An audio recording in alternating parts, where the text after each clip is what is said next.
Madam ಹೇಳಿ madam, ನಮ್ಮ ರಾಜ್ಯದಲ್ಲಿ ಮಹಿಳಾ ಸಚಿವರು ಇಲ್ಲ, ಆಗಬೇಕು ಅನ್ನೋದು ಒಂದು ಡಿಮ್ಯಾಂಡ್ ಕೂಡ CM ಕೂಡ ಹೇಳಿದ್ದಾರೆ, ಮಾಡ್ತೀವಿ ಅಂತ. ತಾವು ಕೂಡ ಒಬ್ರು ಆಕಾಂಕ್ಷಿ ಇದ್ದೀರಾ ಅದರಲ್ಲಿ ಈಗ ಅಂತ? ಪಕ್ಷ ನಿರ್ಧಾರ ಮಾಡುತ್ತೆ ಅಂತ ಹೇಳಿದಾರಲ್ವ, ಪಕ್ಷ ಮಾಡುತ್ತೆ.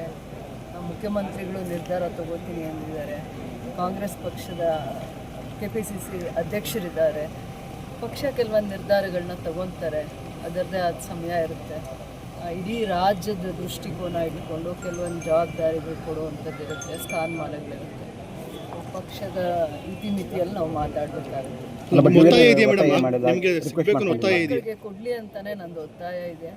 ಅದು ಯಾರು ಕ್ಷೇತ್ರನ ಪ್ರತಿನಿಧಿಸಿರ್ತಾರೆ, ಸದಾಕಾಲ ಜನರ ಜೊತೆ, ಬಡವರು ರೈತರ ಜೊತೆ ಒಡನಾಟ ಇಟ್ಕೊಂಡು ಒಂದು ಕ್ಷೇತ್ರನ ಸುಧಾರಿಸಿ ಸಮಸ್ಯೆಗಳ ಬಗ್ಗೆ ಅರಿವು ತಿಳುವಳಿಕೆ ಇಟ್ಕೊಂಡು ಸದನಕ್ಕೆ ಬಂದರೆ ಇಡೀ ರಾಜ್ಯದ ಮಹಿಳೆಯರು ಮತ್ತು ಎಲ್ಲರ ವಿಚಾರಗಳ ಬಗ್ಗೆ ತಿಳ್ಕೊಂಡಿರುವಂಥವ್ರು ಬರಲಿ ಸದನಕ್ಕೆ ಅನ್ನುವಂಥದ್ದು ನನ್ನ ಅಭಿಪ್ರಾಯ. ಹೈಕಮಾಂಡ್ ಮಟ್ಟದಲ್ಲಿ ಒಂದು ಮಾತುಕತೆ ನಡೀತಾ ಇದೆ ಸರ್ ಮೇಡಮ್.